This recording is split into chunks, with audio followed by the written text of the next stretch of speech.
The Kev Baker Show.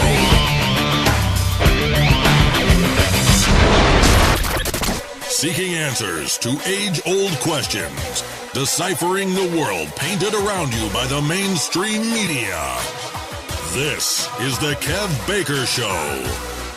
And now, here is your host, Kev Baker. Good morning, good afternoon, good evening, wherever you may be.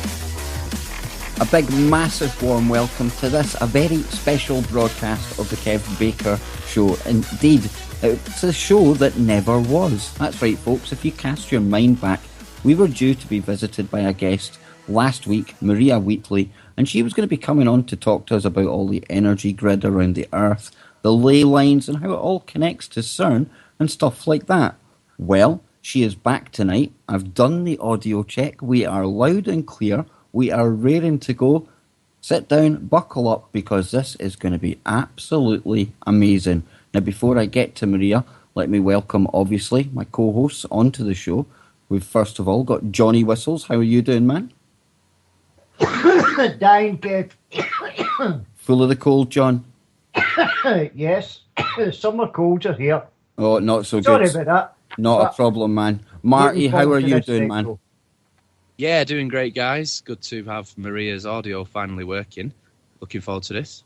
Oh, and we were chatting just before the show, and this really is going to blow you away, folks. But before we get there, a quick shout out for a few of the chatters in there, because it's getting busier and busier all the time. We've got Baldy Gaz, Beer Knight, Bunky, Dartmoor Dog, Doc, Dr. Blues, Eric, Evil 2, Icon. We've got myself, Johnny and Marty, Kill 'Em Now, Naval Gazer, Paisley Buddy, Robert RPR, Russell Brand, The Tinfoil Man, Urban Survival, Axiomatic. We've got Tempest Harbour all the way from Australia. We've got Sherbs, Time Lord, Dr. Harry, Obsidian, Adam Smasher, brilliant name. And then we've got Kev T, Red Inky Smug, the last one.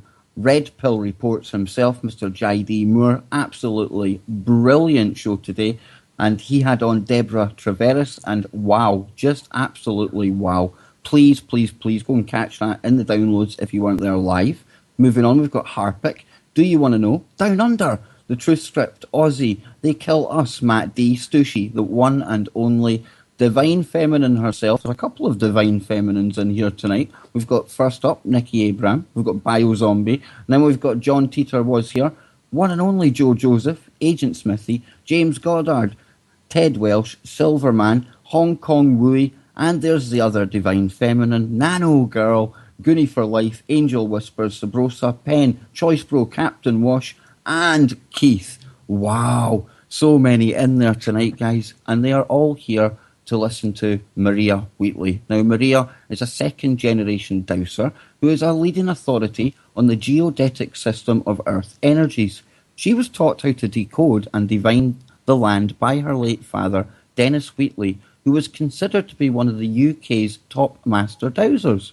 Maria is an accomplished author of books on sacred sites and dowsing. She has researched the esoteric design canons of prehistoric sites, druidic ceremonial enclosures, and the Knights Templar for many years. Did you hear that, Whistles? The Knights Templar. And Maria has also studied Neolithic Britain and the Bronze Age prehistory with the University of Bath, and alongside other professionals, Maria combines her knowledge of archaeology and earth energies with state-of-the-art equipment to locate and detect hidden frequencies that the earth itself emits. Believing in the earth force or dowsing is not simply enough for Maria. She wants to know the world that the prehistoric designers of ancient sites could locate and harness energy. Her findings challenge our understanding of sacred sites. And listen, folks, that is barely scratching the surface. So without wasting any more time, finally, welcome to the show, Maria. Hi, Kev. Thanks for having me. Oh, it's just absolutely perfect and lovely to hear you loud and clear tonight. It was so disappointing last Monday when it all went wrong. And I don't know if it's something to do with Mondays, Maria, but the same thing happened this week. That's really unusual. It really is. There must be something in the force affecting all this. But let's get into this, Maria, because some of the stuff that you talk about is really, really fascinating. Now, I want to start off with the actual art or process of divining. Could you tell us a bit about that? Yeah, sure, that's a good place to start. Well, dowsing and divining is a really simple yet ancient art. It goes way, way back into prehistoric times and was first documented by the ancient Chinese geomants or, feng shui practitioners. So it's been documented, written down, since about 2200 BC. That's the heyday of Avebury and Stonehenge. The history of dowsing then continued down through ancient Egypt. Cleopatra was reputed to have used dowsers to find gold for the royal houses of ancient Egypt. And then it got used further on down the line by the mystery schools, by most actual societies, whether that was the ancient peoples or the Nazis. So it's had a long lineage. And to put it into today's context, a lot of people think of dowsing as in water divining, finding sources of water. And indeed, one can use dowsing for that. But it can also be used to find lost objects, such as your car keys or something like that, to earth energies, ley lines, and then to go into more profound areas of spirituality, because at the end of the day, dowsing is just asking a pendulum or a set of L-rods certain questions. And there have been numerous famous dowsers. And I'll name a few, and it might surprise your listeners. For instance, Sir Isaac Newton, dowser. Leonardo da Vinci, dowser. Albert Einstein, a dowser. So these are names that we're all familiar with. We think of scientists, we think of artists. But all of these people have used for inspiration, for information, to divine the unknown through the medium of dowsing. And Maria, with these ancient mystery schools, one of their big goals was the art of alchemy. And I'm wondering if they actually were tapping into some of this earth energy to assist them in this process. I believe Da Vinci, he was also an alchemist. All of these big names over the years have been into alchemy, and that's basically taking stuff like lead and turning it to gold. It's a bit fundamental or rudimentary putting it that way, but basically that's what it is. Do you think they were seeking out the ley lines to help them with that kind of stuff as well, Maria?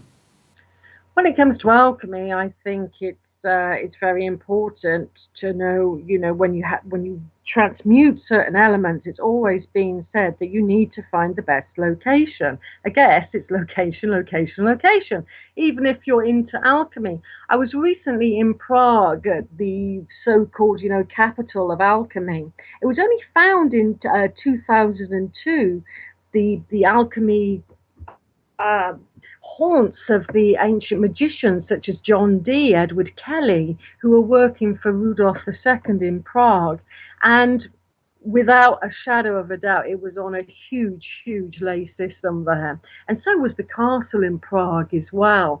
And when you went down into the vaults of where these ancient alchemists called down the energy, because they used this kind of circular device in the ceiling, and they would call the energy down. When you go down there, it has a very, very strange feeling. I took my daughter there, actually. She's 20, and as soon as she got into the building, and especially when she went underground, and she's quite left brain, she likes to think she's a scientist, very different to her mum. She went down there and just said, "Mum, my eyesight's gone." She just couldn't see and had to go back out to the fresh air. So I think when it comes to terms of old-fashioned alchemy, whether that's transmuting lead into gold or spiritual forces, then yes, the earth force is an essential ingredient. And of course, this earth force that you talk about, it is transferred along something that we speak about all the time on the Kev Baker Show, ley lines. Now, it's great to finally have an expert on, a true expert on the subject of ley lines. Maria, could you tell us basically the history of ley lines and what they actually are? Sure. I mean, the first documentation in the UK of leys, as in somebody writing about them, was Alfred Watkins in the 1920s and 30s. But, our ancient ancestors were marking them out with stone circles and all different sorts of ancient sites way, way back in time. In fact, long before places like Stonehenge were raised, our Mesolithic ancestors, that archaeologists will tell us were hunter-gatherers, and certainly they were not, they were marking them out through the ancient ridgeways and trackways. And also, with stone, and it will soon be proved that our Mesolithic ancestors were stonemasons just alongside our Neolithic ancestors. So the ley lines were marked out by ancient man, and some leys are natural. They could follow a grid line, for example. But it's like John Michel pointed out in the 1960s, some leys are orientated, such as the very well documented St. Michael ley that courses from Carnabowl in Cornwall to Hopton on the Norfolk coast, which is 300 miles long. That ley is perfectly, to the degree, aligned, well, was aligned perfectly. Things are slightly altered at the moment, but it was once aligned perfectly to the May Day rising sun and the Halloween sunset, and that cannot be happy chance. So our ancient ancestors manipulated and could align through a long lost technology lines to face the sunrise, for example, and so on moon rises as well. So some ley lines were manipulated and they faced certain sunrises and sunsets. So clearly that was important to our ancient ancestors. That's an astronomical energy ley. Some leys are just literally linking ancient site after ancient site after ancient site across the ceremonial landscape, and they are topographical leys. So not all leys have energy. Some are just like topographical leys. But when you start placing standing stones, for instance, or mounds upon these lines, they're like energy accumulators. So some leys are like carriers of energy through the landscape and beyond. Because if you project a ley line worldwide, it becomes a great circle. And here in the UK, Scotland and Ireland, our great masters of nature, the ancient Druids, always said there are 12 mighty circles that encircle the earth, hinting that there is 12 primary leys that course around the globe. So leys can be seen as topographical lines, as energy lines, as lines manipulated to face an astronomical event. So the word ley can encompass lots of things. It can also encompass a ley system. And a ley system is a ley line that around that ley, that carrier line, if you will, are entwined yin and yang currents, like rivers of energy that move around that ley in a Caduceus-like fashion.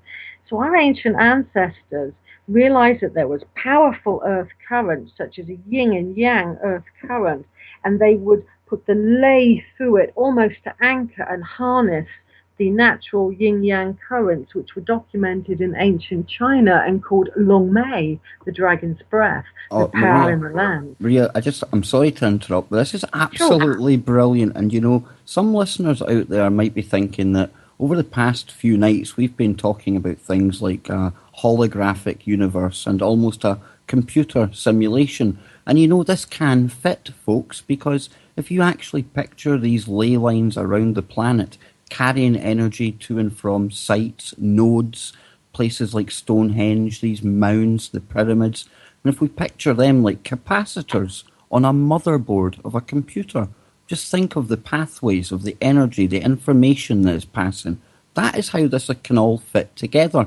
And when you look at how the ancients were tapping into the ley lines and putting on their power centres, Maria, their big, massive megalithic sites. Look at the more modern Masons, how they were building capital cities on these ley lines, on these convergence points. Well, yes. I mean, it's not just, in ancient history. For example, where a lot of ley lines converge, it creates like a crisscross of patterns. We can all visualize that. And that was laid out very similar in the Duke of Gloucester's estate. So, I mean, you can go from an estate to a worldwide picture. And, ancient man, modern man tapped into the ley line network because it does carry energy. It's a carrier system, and it can have earth currents entwine in it. It can be aligned to face the solar system. It can be aligned to face an astronomical astronomical event. If you kind of push in a needle, acupuncture-like fashion, a standing stone into a ley, for instance, let's just keep it nice and simple for analogy. You've got a straight line, acupuncture, standing stone in it, and it's aligned, for instance, to the, let's say, the rising sun at the summer solstice, for example. Wouldn't have to be that, but that's our example. Natural things happen because when the sun or the moon crosses the horizon line, a natural event takes place in geological terms, especially if the ancient site's near a fault line. And most ancient sites are near fault lines. This sheer force of energy, a bit like the tide comes in and out, doesn't it? And we can see that at the seaside, the water's coming in and going out. The same is happening beneath the ground. You get this like tidal sheer force pulling against the stone and pushing out its energy whenever the sun or moon crosses the horizon line. So that's probably why a lot of these ancient sites were aligned to face the rising sun, because it has this sheer force. Maria, do you think they might be situated near fault lines as well? Is there energy emitting from inside Mother Earth itself? Well, I think, being a planetary body, Mother Earth is constantly emitting energy on all levels. Absolutely, in all dimensions as well too. So yes, it's a living, breathing being, and this will be found when we explore the solar system even more, to be found on Mars, to be found on lots of different planetary bodies. The energy that they emit can transcend into, some grids. But it was like in the 1950s, Dr. Hartmann found out that it works the other way around as well. And you have like the Hartmann grid, which is generated from the ionosphere. So we need to think about forces coming together, not just Mother Earth and her grid system and her ley system, but from above as well. Maria, it's really brilliant you say that, because again, on the show and across a lot of the shows on the network, we always say as above, so below. And Johnny, this is a good point to bring you in here, because you'd actually found a story about a comet that may well have some megalithic stones on it.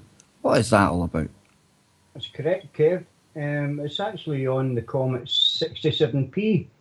Cameras in the Rosetta space probe have spotted what appears to be huge Stonehenge-style standing stone in the surface of the comet.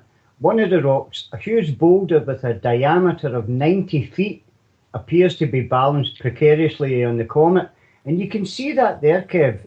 I mean, this at 90 feet, and yet it looks as if it's just ready to topple over at any time. I'll put the link in the chat for the people, but it's quite interesting. Absolutely brilliant. And Marty, I want to bring you in at this point as well, because I'm absolutely hogging our brilliant guest here. This is some of the best information we've heard in a long time, man. What do you think of all this? Yeah, I've always found the ley line thing quite fascinating. And one thing in particular is these sites that they seem to build where these ley lines are. And not to mention the ones at the connecting points and the old mounts and stuff like that. But if you look at the one in London, for example, where the Olympic Stadium is, that runs all the way down, right down to St. Michael's Mount at the other end of the country there. And if you look at the line and the things that are built, the churches and the temples and all sorts of like ancient sites and ancient sacrificial sites and stuff, it makes you wonder why, if there's nothing to them, as somebody who would be debunking the whole thing would say, then why do the elites and these people with the ancient knowledge put so much energy, pardon the pun, into building these things where they build them? Marty, I don't think there is a pun there. I think you've hit the nail on the head. It is the energy that they are after. And one such line that Maria really can talk to with a great wealth of knowledge is a connection between Stonehenge and Avebury, and how that is also a case of as above, so below. Maria, could you tell the audience about that? Yes, there was a document found by the Reverend Edward Duke a couple of hundred years ago, actually, and again, long before Alfred Watkins had even termed the phrase ley. Anyway, he was privy to an occult library, as most reverends were. I mean, that sounds like kind of mad, but we all know that the Pope and the Vatican's probably got a fantastic library. Let me in there. But anyway, Reverend Duke came across this diagram. He started to investigate it. And on this diagram, it had the ancient sites in the area of Stonehenge, including Stonehenge itself, Avebury, and a few other sites, all in a straight line. But not only that, it also represented the planets of the solar system. So if you imagine a straight line, and now you've got large rings around it, representing the orbits of the planets, and that includes the sun and the moon, right the way up to the planet Saturn, including Jupiter, Venus, and Mars. And all of these sites in the line with all of these planetary circles going around it. So it would represent, for example, each planet would represent an ancient site. So you had Stonehenge representing Saturn, and other sites as well, all representing a planetary force. So what the ancients did in the Avebury and Stonehenge environs, that they not only made the ancient sites in a straight line, they created a planisphere, a planetary solar system embedded into the ground below, mirroring that which was above. So it was as above and so below, that ancient occult adage that you've mentioned yourself, Kev, but in the landscape itself. So as you're traveling that lane, symbolically, you were traveling through the solar system. Absolutely brilliant. Sorry about that. I was muted up there, just listening intently. Now, Maria, what strikes me is the fact you've got Avebury Henge, which represents the sun and the moon, and then you go out to a place like Stonehenge. Now, this is the one that really grips me. Stonehenge is meant to represent Saturn. Now, Saturn, obviously, in the sky, it can be referred to as Kronos, the timekeeper. And there's actually been instances of lost time around that one site, has there not? Well, yes, it has. And incidentally, it takes Saturn 30 years to make one round of the zodiacal belt and come back to its original position. That takes 30 years to do one orbit of all the constellations, from Aries right through to Pisces. And there are 30 standing stones that make up the outer circle with 30 lintels on the top. So that is Saturn's whole sort of orbital path in the landscape and in the skies alike. And yes, the Stonehenge environs has long been associated with strange time slips, one of which was reported to me a few years ago now by military personnel who were parked in their car having a ciggy and a couple of tinnies right on the lane, which is depicted now as a trackway through just to one side of Stonehenge. It goes north to south. You can't fail to miss it if you're in the Stonehenge area. It's the only vein that allows you into Stonehenge, which English Heritage want to claim back so that you can't interact with that energy line. But nonetheless, the military personnel were sat there having their ciggy, chilling out and relaxing, and they suddenly noticed this amber object, which is quite commonly seen around the Avebury and Stonehenge environs. And their trained personnel, trained observers, they start to try and see if they can triangulate where the amber ball is and what is it, how far away is it, how big is it. And anyway, they're doing this, and then the object disappears. So they think, right, we'll return to barracks, because the barracks at Stonehenge are just up the road at a place called Lark Hill, because Stonehenge is surrounded by military establishment after military establishment. Join the dots there, listeners. Maria, I used to do military drills around that area all the time, and I just wish I knew then what I know now.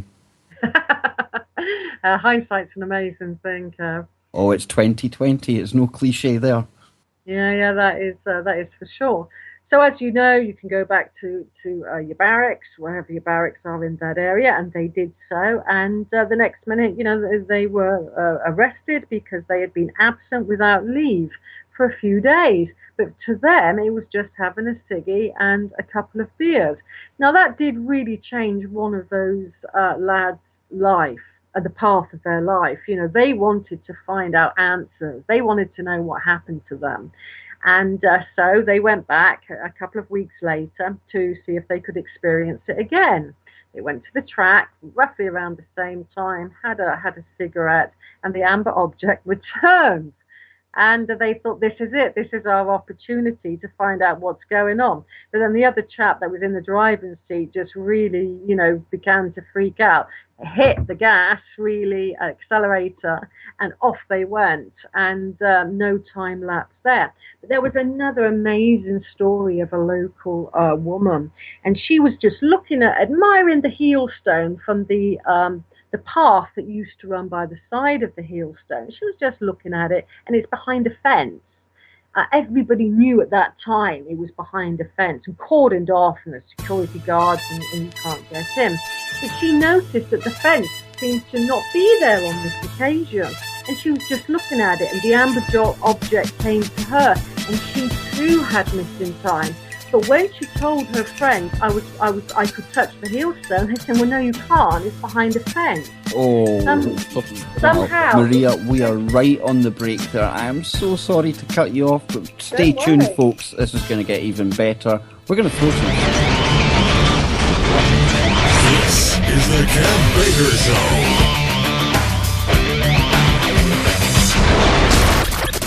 Welcome back to the second half of tonight's broadcast of the Kev Baker Show.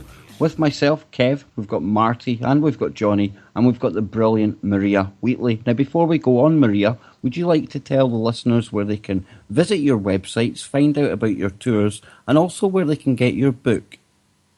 Yeah, sure. Just go to theaveryexperience.co.uk. That's my website, and you can have a look around there. I've got some articles that might interest your readers, especially about megalithic energy on there. So that's theaveryexperience.co.uk, or you can email me at mariawheatley@aol.com, and there's a few ways to get in touch with me. So have a look at the website. I'm just about to put a whole load of new articles on there about strange radiation levels, ancient sites, and time slips, actually. I've just finished a whole load of new articles for the website, which should be up in about a couple of weeks' time or so. Well, don't be telling me that, Maria. I will be dragging you back on here as a regular guest to update us on all things time slips and megalithic. Just ask our friend James Swagger. I am shameless. I really am. Now, before the break, we were talking about Stonehenge and how it was symbolic to Saturn. Now, we then moved on to talk about how it was time slips, some strange activity happening around that one site. And just recently, obviously, when we've been talking about CERN on the Freaky Friday shows and when we've had Anthony Patch on, a lot of the conversation has ended up going to Saturn. Now, I find this kind of match-up, this link between Stonehenge and CERN really fascinating for a number of reasons, one of which is the fact that when you look at an overhead photo of Stonehenge and match it up to a cross-section of the collider at CERN, it pretty much looks similar. Does that mean anything? No, it doesn't. However, you've also heard myself, Marty, Johnny, everyone else talking about how there's potential ley line energy, just like there is at Stonehenge, only this time over near CERN. So, Maria, I will let you tell the listeners about the very, very special spot where there's lots of ley lines very close to CERN. Well, yes. I mean, CERN is placed, again, it goes location, location, location. And if we look to previous studies of ley systems, that's not just a single ley line, a ley system, then back, this is quite intriguingly, actually, at the same time as Alfred Watkins over here was studying ley lines, there was a French equivalent. He was Xavier Gouchard, and he was looking into all of the leys in France and on the Swiss border. Now, he came to the conclusion that all of these lines seem to really flow very close to Geneva. So that whole area is a nexus of 24 leys, or 12 leys actually, that go through that area on the Swiss-French border, creating 24 lines, like a whole day's worth of lines. Now, What he also discovered was these lines go way out, not just from the Geneva area, but all across Europe and indeed the world. So this is a massive global ley network. And all of the towns in France that had a similar meaning, and he found 400 in France alone, leys, which is quite similar phonetically to a ley, he noticed that they all were on the leys and that they all meant the same thing, a meeting place to which people could travel. That's what it meant. People would travel along these lines to these places. And having 400 in France alone, all with the same name, all with similar topographical features, overlooking water or salt, cannot be coincidental. So these 24 lines were thought to be, and roughly speaking, they're 15 degrees apart. That's an accurate mathematical layout in ancient times. Each one of these could represent an hour of a day. So it coincides to mean in time in itself. Now, when you have lots of really fast-flowing leys all converging into the ground, it also emerges from the ground as well, creating a massive vortex of fast-flowing energy. Now, I'm sure our ancient ancestors could have controlled this in a far better way than what we can do today.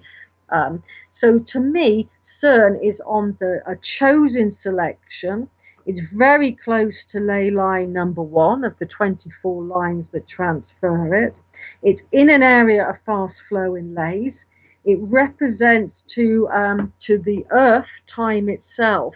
Now, the frequencies of those leys as well, when we go into the color that leys can emit, it's long been said by the French diviners, and this was discovered by a Frenchman, that it represents the colors of red and white, which is the frequency of the magician and the warrior. If you look at Arthur Edgar Waite's tarot deck, the magician, he is garbed in red and white.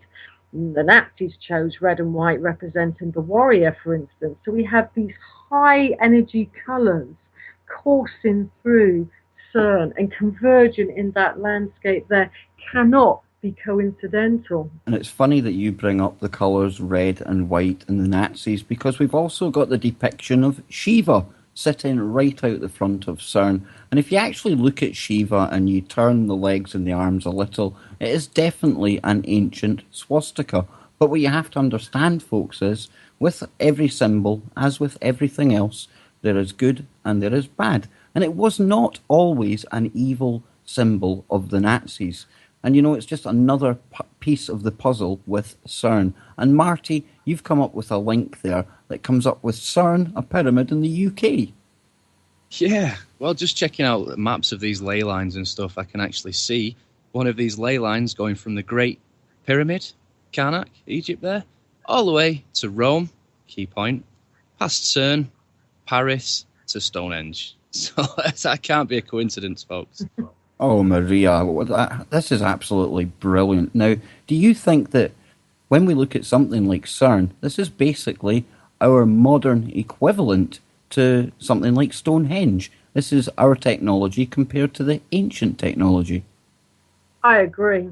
I really do feel that something very significant is happening at CERN. I mean, we all do, come on. It's not only the location, what's happening there could change the course of humanity.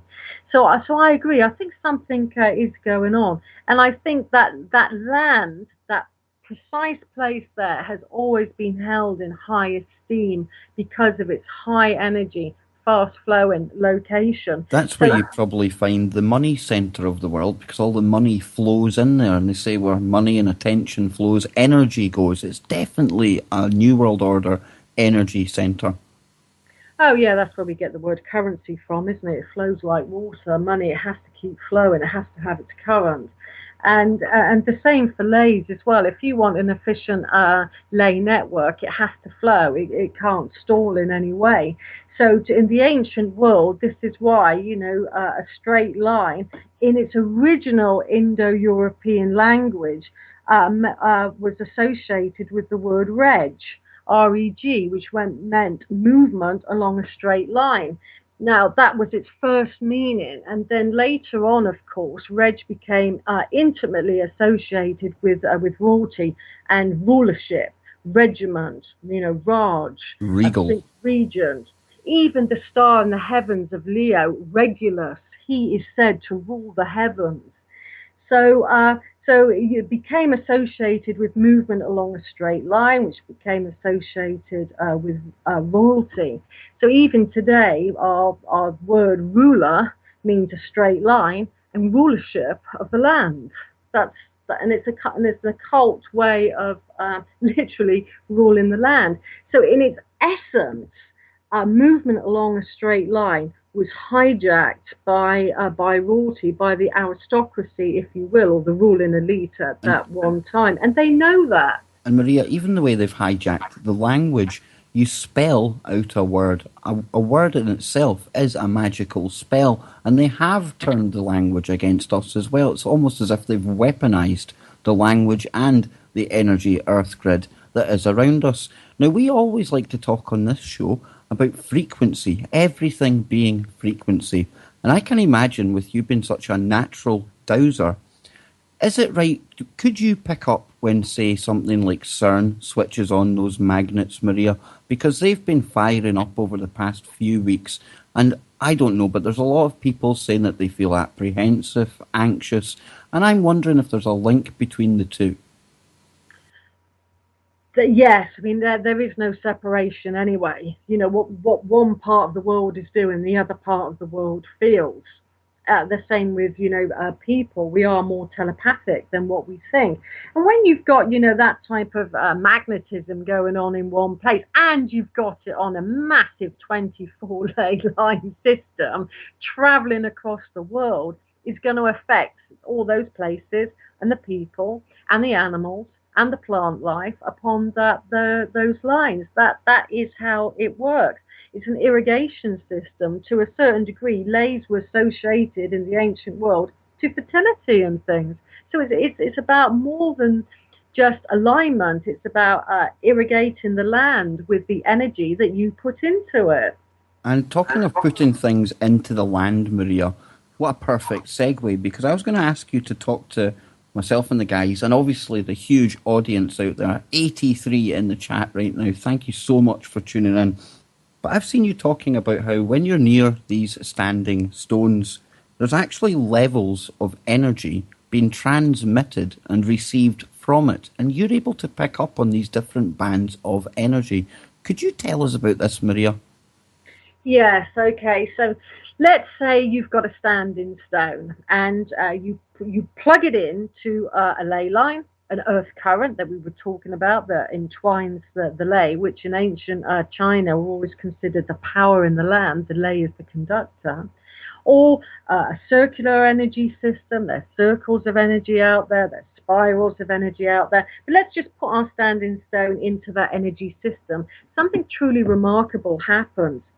The earth energy, or the ley energy, and let's see that as in the ground, starts to travel up the crystal matrix of the stone, and the stone can then convert it into aerial energy and start transmitting it over ground, above ground, from one stone to another, or one sacred site to another. And that is a point that I can prove, and I will do in a moment.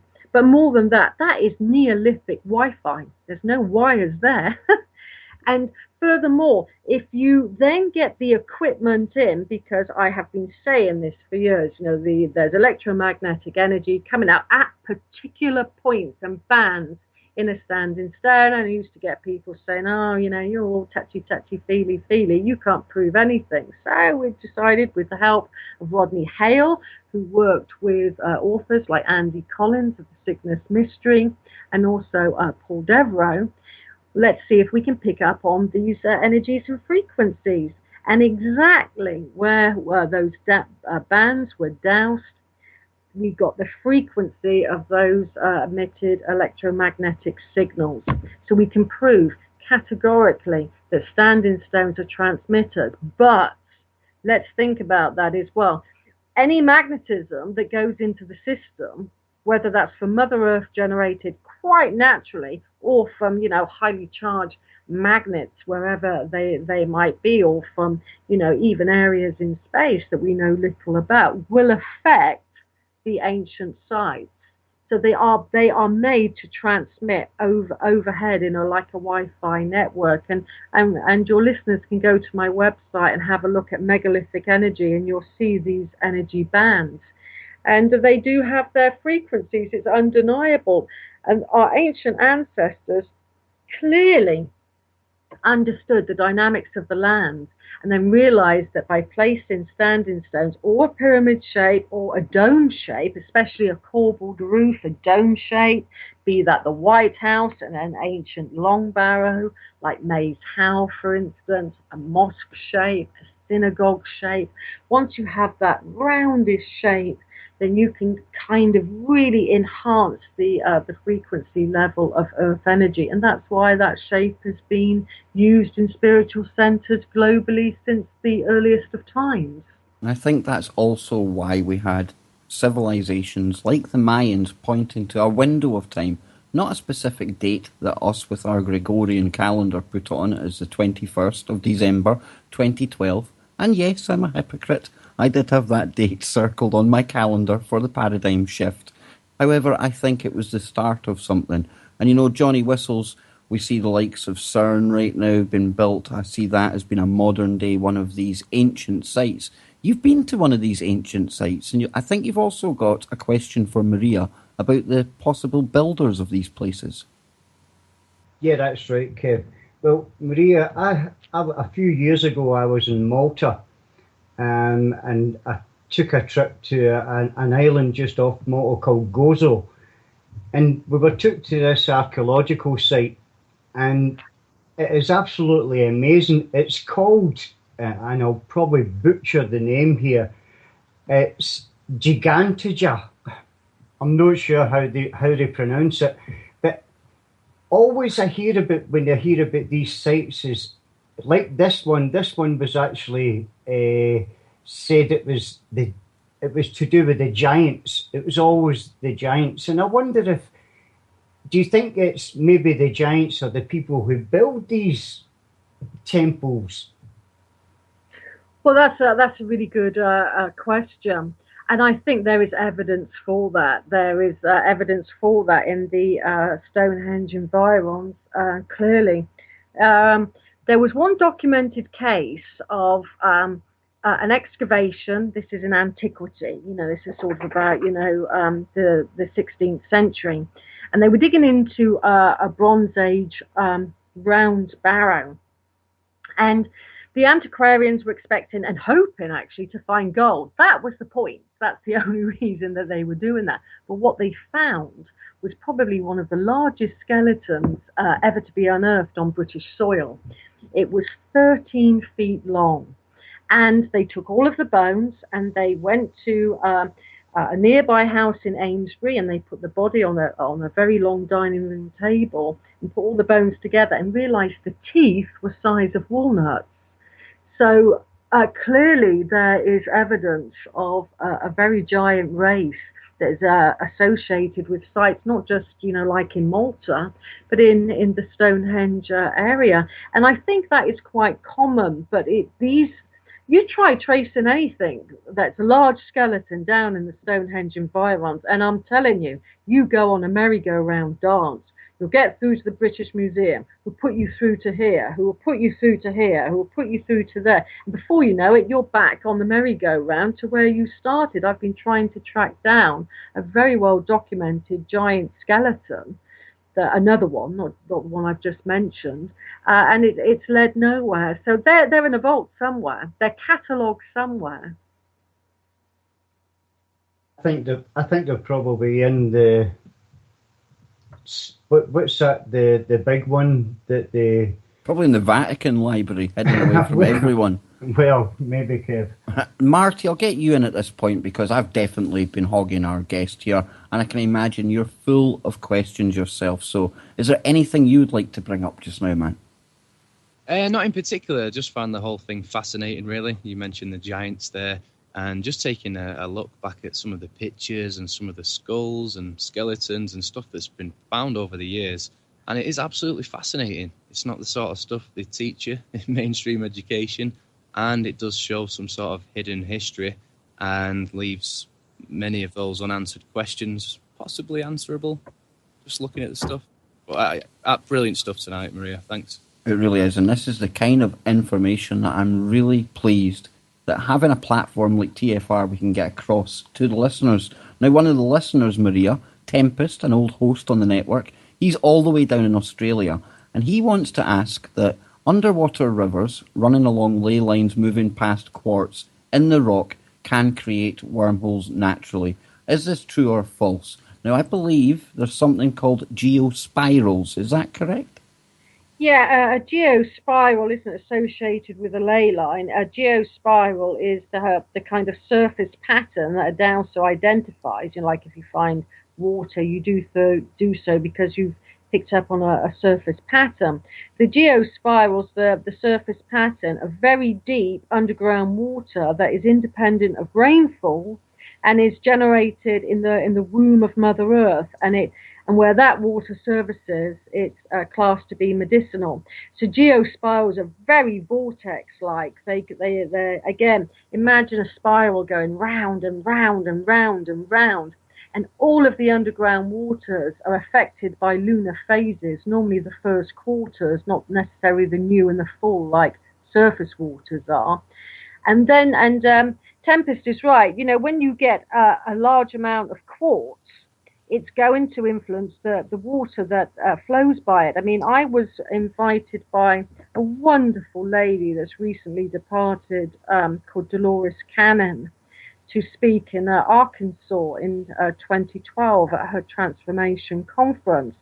And never before had I seen a dowsing reaction that I got just dowsing a few grids in Arkansas. And I remember saying to Dolores, what's going on here? And she said, oh, you're above the biggest crystal deposits in America, in Arkansas. And yes, it changed the dowsing reactions that I was used to in different parts of the world. So I do think that if you get a combination of different types of earth energy, then let's put a layer on top of that as well, you have a natural vortex energy that could and quite possibly would create a portal. And the underground water will tie it into a memory bank, like the Earth's Akashic records, if you will, can all be stored in underground water, as any homeopath would tell you. I mean, we have these types of geospirals at places like Dragon Hill in Uffington environs, which is about 17 miles to the north of Stonehenge. And these places as well, you find quirky things like that white horse in Uffington, and I'll be taking a tour there with the Glastonbury Symposium in July, can only be seen from the air.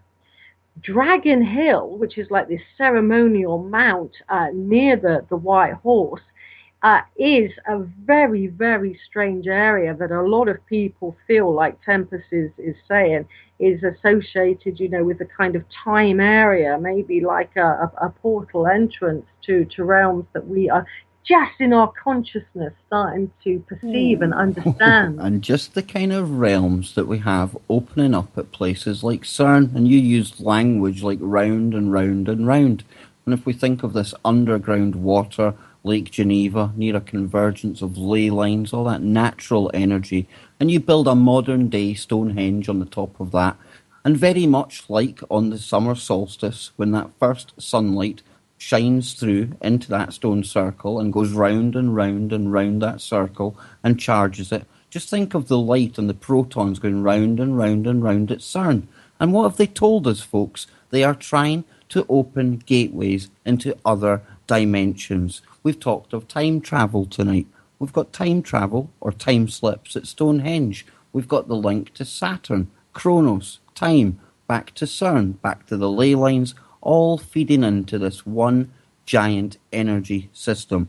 I certainly don't know what it means, but you know what, guys? I think we have found the perfect guest who I hope will come back time and time again to keep us highly informed on all of these kind of topics, Maria, because I think, like myself, the listeners have been absolutely amazed tonight, and I can only thank you, and I'm sure the guys will take their turns to thank you in a moment as well, but please, please, please come back sometime real soon. I'd love to, Kevin. Thanks for having me on the show. You just fire off so many questions and thoughts in my mind. You're like your good friend, Mr. Swagger, who will be on here tomorrow night. He's going to be talking about Celtic mythology, megalithic sites. It's a really good guest to have on after yourself. Now, before you go, and I pass over to the guys to thank you as well, just one last shout out where people can actually get your work and get your book. Sure. I mean, check out some of my articles at theaveburyexperience.co.uk. And that's, just check it out. And incidentally, just before I go, you really hit on something there, Kev, because all ancient sites, as I'm sure James will tell you tomorrow, whether it's Stonehenge or Stanton Drew or Avebury, all are associated with surface water as much as underground water. Wow. Awesome. Again, thank you, Maria. And Marty, I'm sure you've enjoyed this thoroughly tonight, man. Yeah, absolutely fascinating stuff. It's always been a topic that I've just found it one of those things there's a bit of stigma behind it seems to be in the alternative media. But I think the more that you look into it and you realise the power and what all these guys are up to and stuff, it just makes so much sense. And I want to thank Maria for coming on tonight. Absolutely fantastic. And big shout out to everybody for staying tuned in, hanging around. Excellent stuff, Marty. And I will be hanging around after the break and going on with Joe Joseph. Today, he knew he could hook me into spending at least an hour with him tonight because he mentioned he was going to be talking about the sounds of the apocalypse. That's those weird noises that are doing the rounds on the planet right now. Maria, have you got any thoughts on what that might be before we go out? I'm not sure, actually. I haven't studied them, to be truthful, although I've listened to them, and they do sound very eerie. I can see why the conspiracy world is going mad about them. But before we go, Johnny Whistles, I'm sure you'd like to thank Maria as well. Well, Kev, before tonight, I wasn't really into Ley-Lines because I didn't know what they were. Great to see all those pictures that Marty put up there and hearing Maria. It's been absolutely fantastic. Thanks very much. And Maria, please join us again sometime soon. And listeners, this has been absolutely brilliant. I'll be jumping onto Joe's, so wherever you are, just keep it TFR. Jenny, touch that dial. Yeah, what Johnny said. Peace, folks. Take care.